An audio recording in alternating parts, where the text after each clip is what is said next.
مرحبا بكم أعزائي المشاهدين في برنامجنا الجديد من الخليج. اليوم راح تكون تقاريرنا من إمارة الشارقة ودبي ورأس الخيمة. تابعونا بعد الفاصل.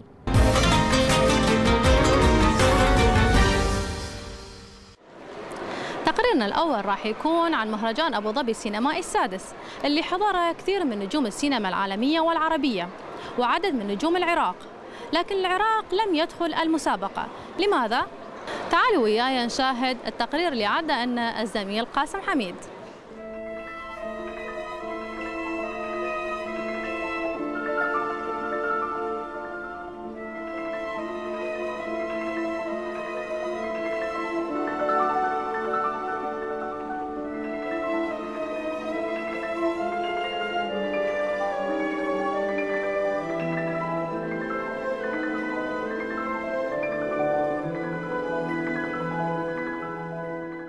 مهرجان أبو ظبي السينمائي السادس أقيم في قصر الإمارات في العاصمة أبو ظبي بحضور صناع السينما من أنحاء العالم من مخرجين ومنتجين ونقاد، إضافة لنخبة من نجوم السينما. مهرجان منظم، مهرجان يبشر مستقبلا بخير كبير. أنا أشكر المسؤولين على المهرجان، أشكر صديقي العزيز الأستاذ انتشال التميمي، أشكر حكومة أبو ظبي على هذا الاحتفاء الكبير وهاي الاحتفالية العظيمة، وأتمنى أنه تستمر وتستمر وتستمر. أستاذ مقداد، لأول مرة ليس هناك فيلم عراقي، هناك نجوم مثل حضرتك، هناك إعلاميين عراقيين، هناك أعضاء في لجنة هذا صحيح.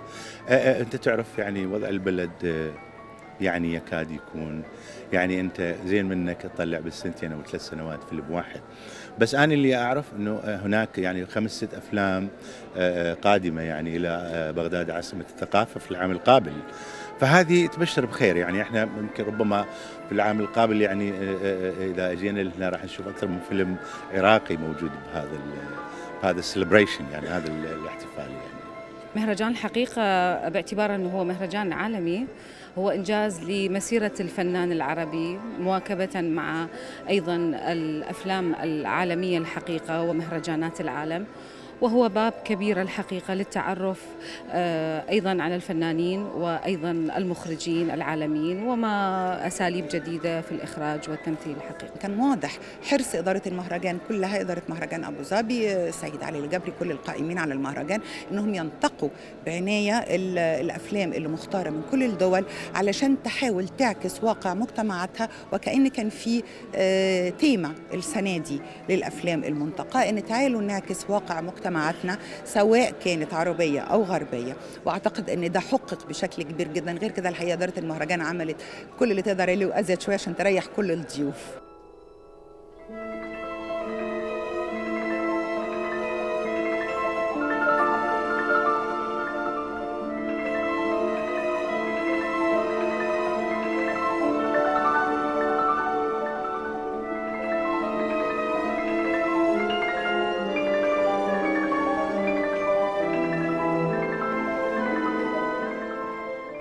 تمثلت المشاركة العراقية هذا العام في المهرجان بحضور نجوم السينما العراقية وعدد من الإعلاميين والنقاد، حيث لم يشهد المهرجان مشاركة أي فيلم عراقي ولأول مرة منذ انطلاقه.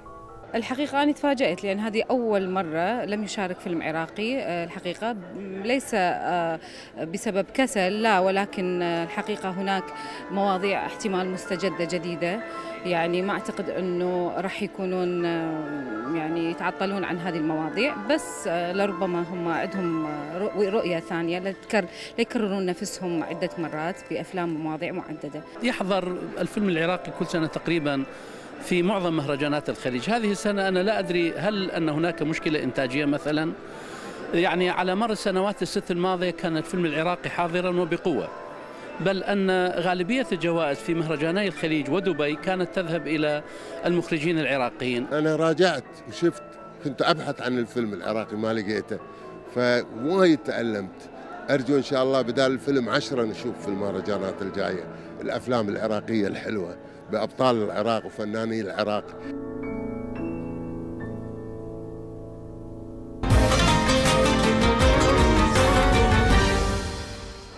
من السينما ننتقل إلى الموسيقى، العود قديمة وحديثة. هذا هو عنوان الأمسية اللي أقامها العازف العراقي نصير شمة، واللي ألقى فيها محاضرة عن تاريخ ومراحل تطور هذه الآلة عبر الزمن. تعالوا وياي نشاهد التقرير اللي أعده الزميل قاسم حميد.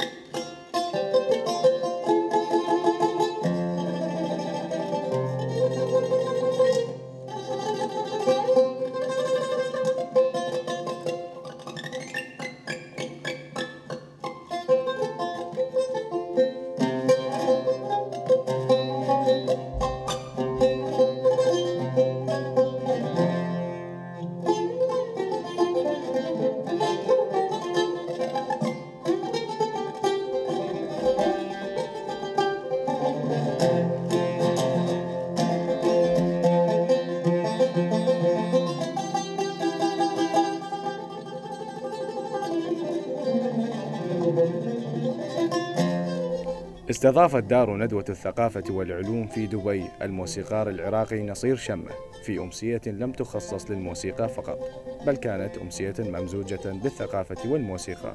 عرف الحاضرين من خلالها على تاريخ العود والموسيقى بشكل عام، بالإضافة إلى رحلته مع آلة العود. يعني قبل دخول زرياب إلى الأندلس وقرطبة ما كان في أي معهد موسيقي هناك. هذا المعهد هو كان يوفد له أبناء الملوك والأمراء وأبناء الذوات وحتى الجواري اللي كان يوفدون إلى زرياب كان يعودوا يزنون بالذهب، وهذه ليست مبالغة، هذه حقيقة. كانوا يوزنوهم بالذهب بعد ما يخلصوا دراستهم مع زرياب، وهكذا طبعا مع أستاذه اللي هو إبراهيم المصلي في بغداد. حبينا نسلط الضوء على دور العود ودوره كرابط لحضارات ودوره كرابط لثقافات اللي هو تحرك فيها من أول ظهور إلى في العصر الأكدي إلى أوروبا عبر الأندلس إلى الوطن العربي بعد دخول الإسلام. حاولت أن أفتح قوس كبير على تاريخ العود وتاريخ الحضارة اللي ينتمي إليها العود وتأثيره على الآلات الموسيقية، تأثيره على الفلاسفة، تأثيره على الملحنين، وجوده في كل الحياة الفنية على مر أكثر من 4000 عام من تاريخ هذه الآلة. ظلت آلة أولى، هذا لم يكن اعتباطا، هذا كان له أسباب. حاولت أن أسلط الضوء على كل هذه الأشياء، وتحدثنا في مجالات مختلفة، منها تذوق الموسيقى، منها علاقة الموسيقى بالتعليم، شلون ممكن نطور الإنسان من خلال الموسيقى. كل هاي الأفكار اللي اليوم ناقشناها. نحن يعني نستريح قليلا، ناخذ شوية هذا خلينا نقول السيرفيس رود شوي مع الموسيقى، ومش أي موسيقى، موسيقى نصير شمة، قامة عربية، مشروع خلينا أقول عن نصير شمة، لأنه اشتغل وبذكاء على موهبته على مشروعه مع العود. لم يكتفي بأنه يكون عواد فقط، عازف عود أو بيد واحدة أو يلقب بالزرياب الصغير، بل انطلق إلى أنه يؤسس للعود أجيال ويتبنى مواهب ببيت العود العربي بمصر عام 1999 أو ببيوت أخرى أسسها في أبو ظبي، قسنطينة بالجزائر، مكتبة الإسكندرية.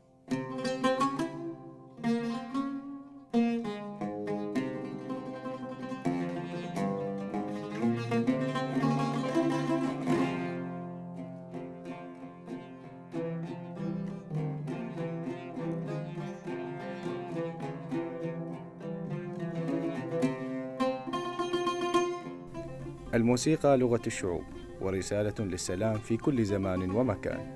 من أبرز المواضيع التي تحدث عنها الموسيقار نصير شمة للجمهور في هذه الأمسية، فالموسيقى هي الأقرب لقلوب الناس وأكثرها تأثيراً على وجدانهم وأسماعهم، ومن المهم الارتقاء بالوعي الثقافي والمعرفي في الموسيقى والعود بشكل خاص، لأنها غذاء الروح.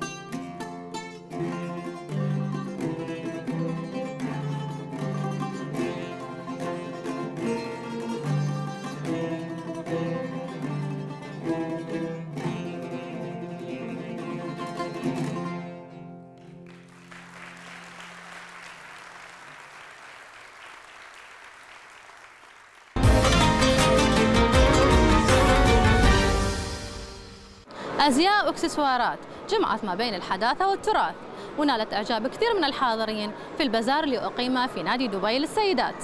تابعوا وياي هذا التقرير.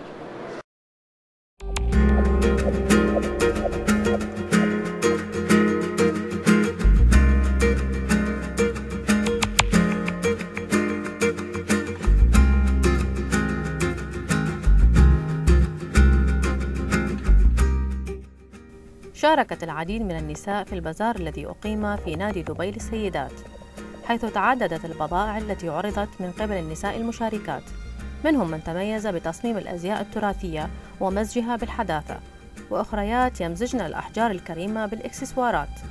أنا أحاول أعرض مجوهرات أنه تنباع لجميع الأعمار، للنساء وحتى للرجال نسوي وللأطفال، وتكون يعني أسعارها مناسبة. أنه تعرفين مجوهرات غالية ذهب وألماس، فأحاول أسويها بأحجار كهرمان، أحجار اللولو، الزفير، يعني شغلات تكون بمتناول الجميع، وخاصة للمعارض. يعني أسوي كولكشن خاصة بالمعرض على مود الناس يعرفون كل مرة يجون للمعرض أنه تكون موجودة بالمعارض هالأشياء. الجلابيات هنا يعني تقريبا هي مزاجها بين الخليجي والعراقي، يعني والقماشات اختارها وحسب الموجود وحسب الطقس. هنا الطقس هنا دائما حار، فاختار الاقمشه اللي تكون خفيفه وقطنيه او حراير، واختار الموديل انفذه بالبدايه، وبعدين اكمل عليه تصميم اذا عندي نوع تطريز او رسم، وبعدين نعرضه. أشغالي كلها يدوية، يعني أحاول أبتكر أشياء من مثلا ممكن يكون موجودة هالأشياء، بس أنا أحاول أقدمها بطريقة ثانية. وحاولت إني بدل ما يكون شيء تقليدي إنه ممكن صنع الشالات والسوالف، فحاولت إني أسوي أطول علم في اليوم الوطني 40. سويت أطول علم إماراتي من الصوف، استغرق مني مدة 7 شهور. Okay, we do all made to order. We do abayas, we do high-end fashion. نحن نعرض العباءات المصنوعة يدويا للزبائن، وكذلك الجاكيتات والفساتين، وكل هذه الأشياء تصنع في لندن وتوزع إلى جميع أنحاء العالم حسب الطلب، فهنالك إقبال كبير على هذه الصناعة اليدوية. عرضت كل النيو ديزاينز بتاعتي للموسم الجديد، كلها حاجات معمولة بالفضة أو فضة ومطلية ذهب، وكلها بستعمل فيها الستونز الطبيعية، وأنا حاجتي بحب فيها كلها تبقى فيها الستايل العربي والكلمات العربية والأشعار والحكم والأغاني. يعني أنا بحب الحاجات الستايل الشرقي يبقى هو في الثيم بتاع المجوهرات بتاعتي.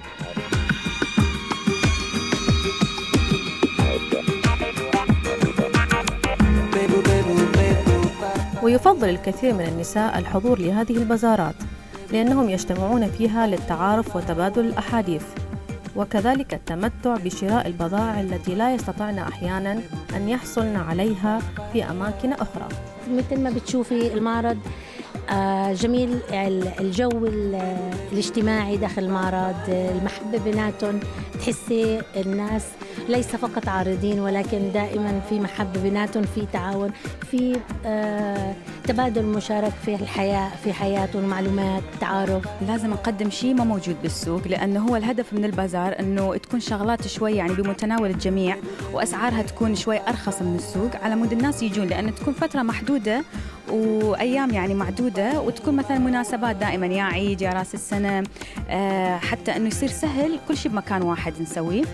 فدائما لازم نحط شغلات يعني ما موجودة برا، لأنه شنو الهدف أنه برا يلقوها موجودة بالمعرض. يعني السيدات هنا يعني يستغربون انه اكو فشي جديد، يعني وفد موديلات جديده واقمشه همنا متنوعه اكثر من قماش واحد يدخل بالتصميم الواحد، فالناس يعني تعجب هالموضوع.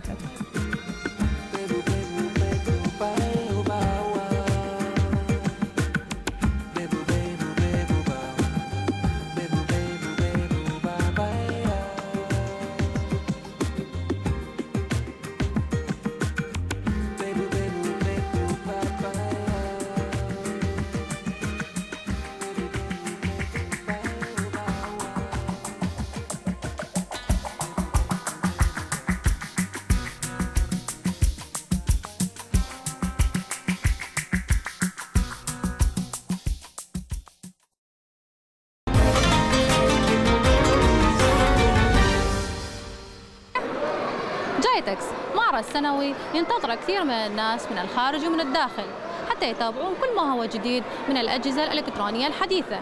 تابعوا ويانا هذا التقرير.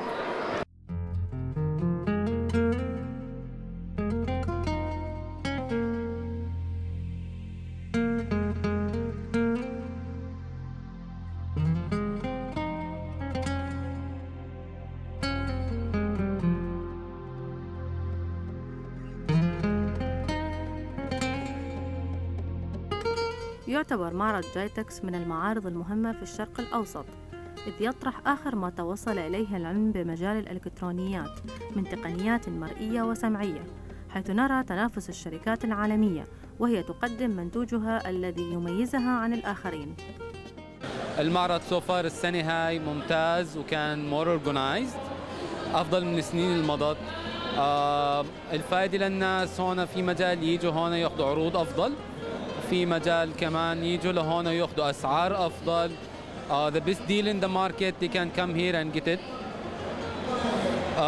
زي ما بتلاحظوا هون المعرض في أكثر من براند، في more opportunity لأي كاستمر هون يجي وياخذ أكثر من شغلة، أكثر من شيء في نفس الوقت، فالأفضلية إنه يجي لهون ويحصل أوفرات أحسن. جايتكس as you will be aware is يعد جايتكس مناسبة مهمة في دولة الإمارات، وما فعلناه كشركة منافسة قمنا بعرض منتجات جديدة وملفتة للانتباه. دائما نعرف معرض جايتكس هو من أهم المعارض في الشرق الأوسط، وإحنا كل سنة متواجدين لأنه عندنا فرصة على عدة مستويات. أولا لأنه نلتقي بكل شركائنا، لأن احنا كشركة انتل بنصنع المعالجات اللي تدخل في صناعة الكمبيوترات اللي بتصنعها مختلف الشركات العالمية، فاحنا عندنا فرصة لأنه نشوف هذه الشركات على أرض جايتكس. عندنا فرصة أيضا لأنه نعرض منتجاتنا على المستهلكين لحتى يتعرفوا عليها ويكون عندهم فرصة مباشرة لأنه يشتروها من شركات بيع التجزئة الموجودة في المعرض.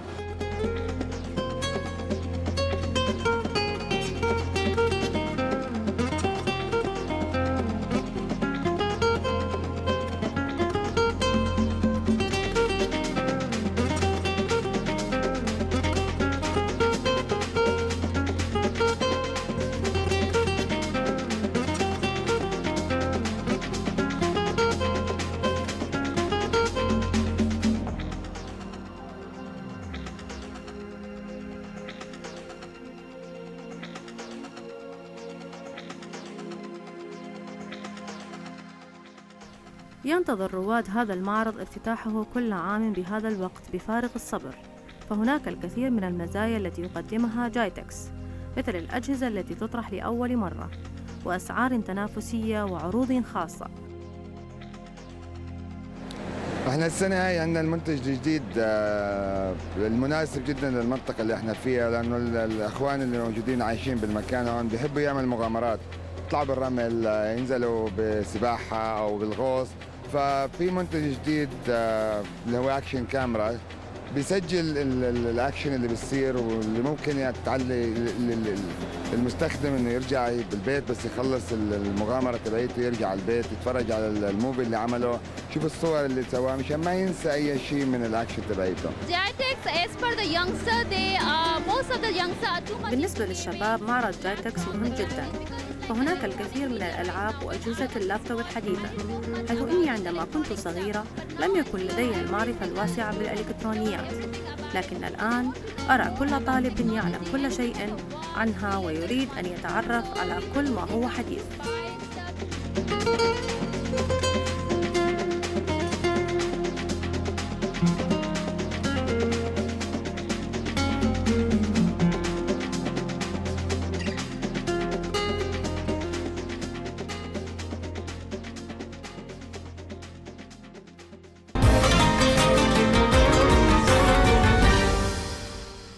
ننتقل وياكم في تقريرنا التالي إلى إمارة رأس الخيمة اللي تأهل فيها منتخبنا العراقي لكرة القدم للشباب إلى نهائيات كأس العالم لعام 2013 اللي راح تقام في تركيا. نبارك لمنتخبنا العراقي هذا الفوز الكبير اللي يستحقه، ونقول للعراق مبروك. نشوف وياكم التقرير اللي أعده الزميل قاسم حميد.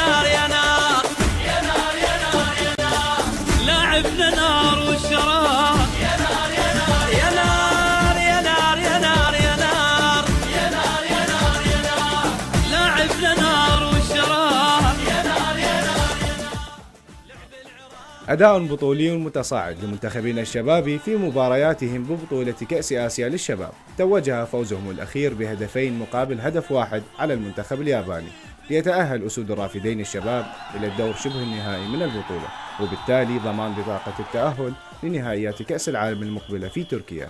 مبروك لكل العراقيين، مبروك للاتحاد العراقي، مبروك للناس اللي سعوا بتسمية حكيم شاكر مدربا للمنتخب الشبابي، مبروك لكل الناس اللي عملت مع هذا الفريق، مبروك شخصيا للاعبين. يعني أنا أعتبر هاي المجموعة هي المجموعة الذهبية. أتصور أنا وعدت فأوفيت، أوفيت للعراق، أهديت جيل ذهبي إن شاء الله للكرة العراقية. اللاعبين الشباب كانوا أبطالا في هذه المباراة، أدوا ما عليهم. أخذنا بثأر المنتخب الناشئين ومنتخبنا الوطني من خلال المستوى المتميز الذي ظهر به فريقنا.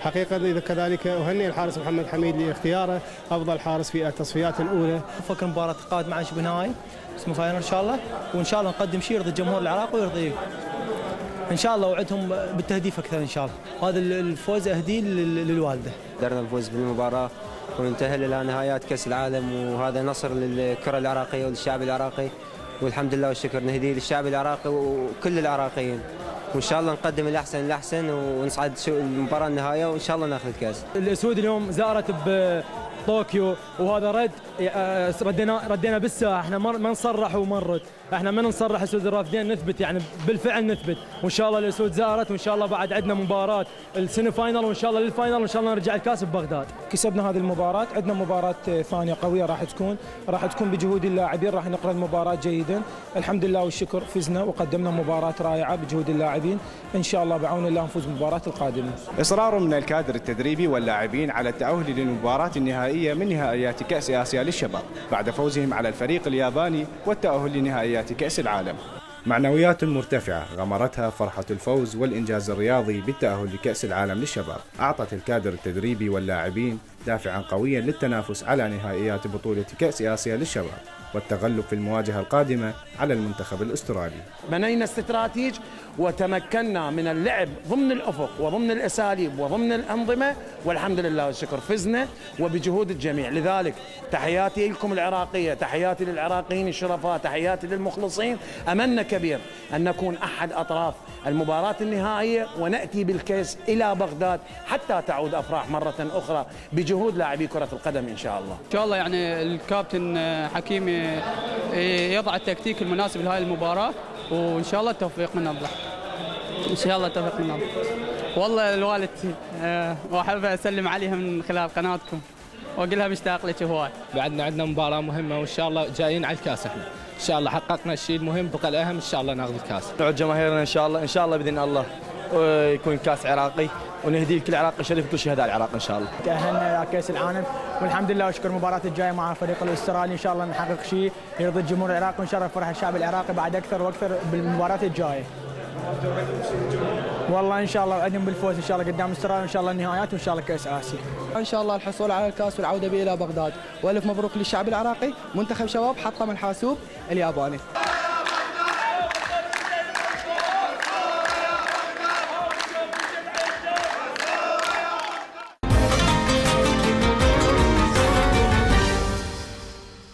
في الختام نتمنى أن تكون التقارير لهذا اليوم عجبتكم، ونتمنى أن نتواصل وياكم في حلقة قادمة. إذا عندكم اقتراحات أو أي استفسارات تابعونا على البريد الإلكتروني الظاهر أسفل الشاشة. نلتقيكم في حلقة قادمة إن شاء الله. في أمان الله.